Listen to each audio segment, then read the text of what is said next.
Well, this is it. It's Wednesday. We're 2 days before the season 1 finale of The Rings of Power, and really, very little has changed.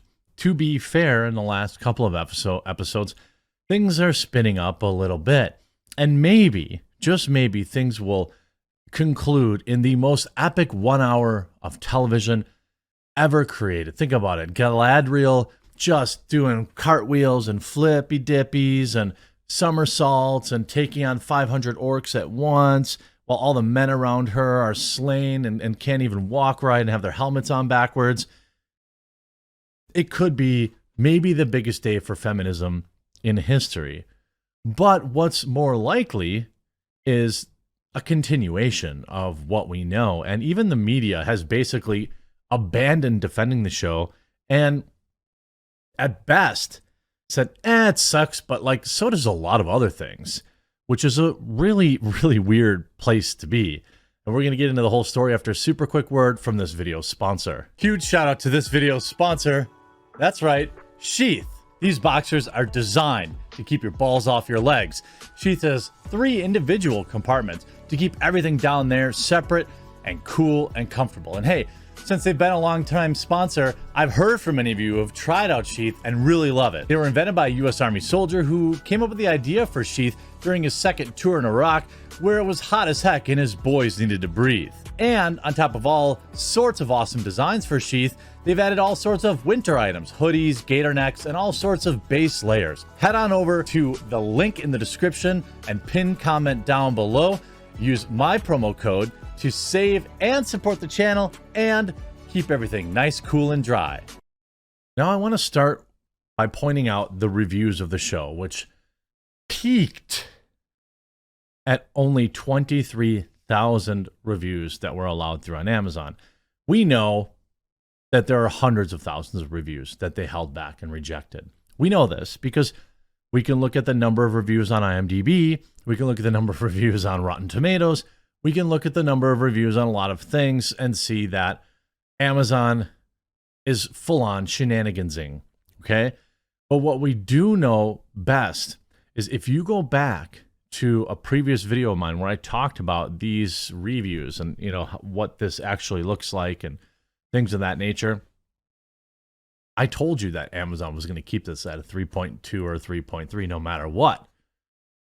And each batch of reviews they put out, and they are continuing to do so. If I look at most recent reviews, there are absolutely reviews that they've put through today. Coincidentally, every single one of them is 1 star. 1 star, nothing like original trilogy. 1 star, no characters felt relatable. 1 star, deleted without telling me. 1 star, disappointing. 1 star, missing something. 1 star, boring. 1 star, what a bad joke. 1 star, it's a lie to associate this with J.R.R. Tolkien. I am now almost certain that they've locked this score at 3.3. I believe that they are either they're letting through a bunch of 1s and then a bunch of 5s to make sure that score stays, or if somebody had like an API or something to crawl this, I would not be surprised if the actual score is not a 3.3. If I look at every review coming through, it's 1 star. And then you're getting this. The Rings of Power, every adaptation is a reinterpretation, so ignore the haters. Haters? You mean fans of Tolkien? You mean fans of Lord of the Rings who didn't like this? You're just calling them haters? Amazon disabled reviews for the show due to review brigading when online users seek to overwhelm reviews based on political agendas. Yeah, they definitely didn't stop the 5 stars, though, did they? Online commentators have both criticized the casting of people of color and how the story focuses on powerful women. Literature scholar Craig Franson has been researching the culture battles and neo-fascist politics and Tolkien studies in a podcast he hosts with historian Danny Holtz, and an expert in American conservatism. They discuss how online fascists use mass media to harness blockbuster cultural productions, as in far-right backlash to Amazon's Rings of Power. So if you didn't like Rings of Power, you're a fascist. Is that what they're talking about? And it's all like, I mean, and look at it, it doubles down. Far right commenters have tried to shut down any discussion of a new retelling that's not to their liking. A better understanding of Tolkien's works and nature of adaptations will combat some of the online disinformation and mean words in campaigns. Long before the first episode airs, September 1st, some commenters condemned the show because they assumed it would not be faithful, in quotes, to the, quote, lore, meaning the text that Tolkien wrote. There's no such thing as a faithful adaptation in all details.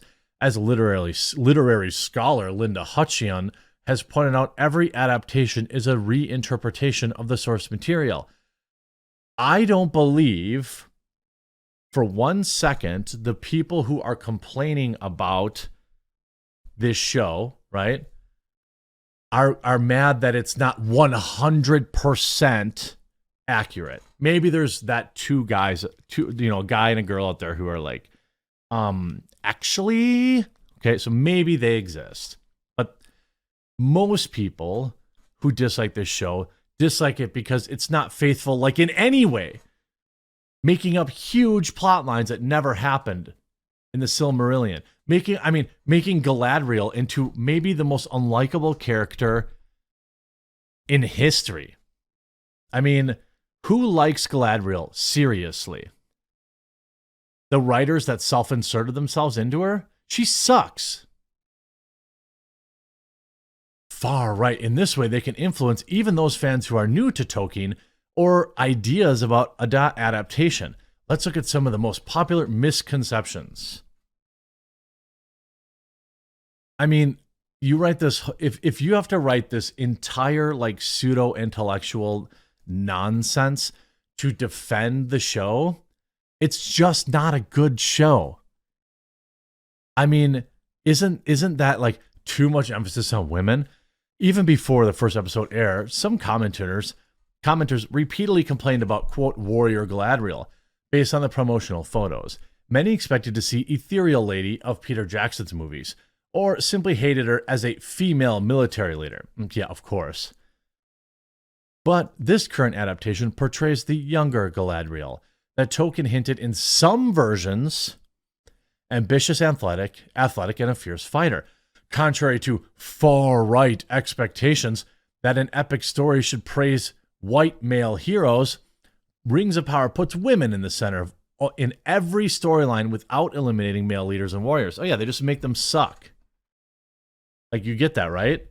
The men are there, but they suck.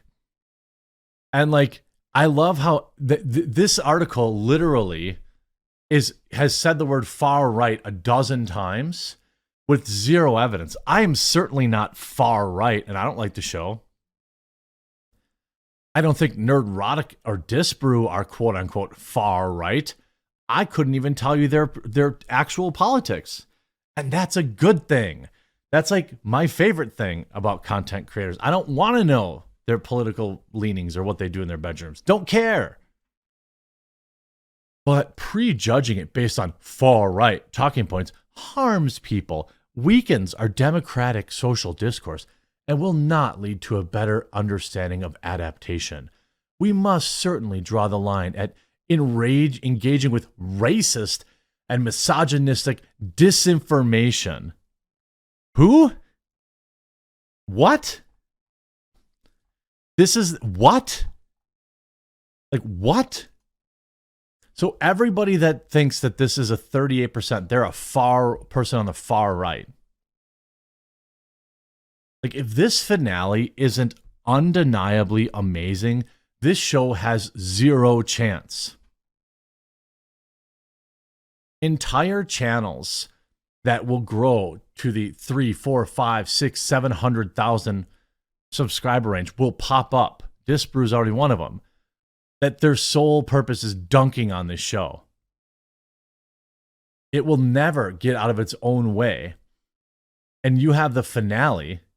Wait! Sorry, the finale. You see, yes, an episode where I never pressed that much forward in my life. It's a shame Gladriel didn't pass when the mountain exploded. I mean, like, where are the fans? Where are the fans? This is one thing where are the people who are like, you know, big, huge fans of the show in these comment sections? They don't exist. There are people who are consuming the show. That is undeniable. Ooh, baby, just wait till next week's Nielsen ratings come out and we get to see what episode 4 and 5 look like for Rings of Power, because I suspect very bad news. I hope you enjoyed this video, and I certainly hope the finale on Friday or late Thursday night, when most people watch it so they're ready to talk about it on Friday, is amazing, because I still do really hope for the best for fans of Tolkien. I hope you enjoyed this video, and we'll talk to you again real soon.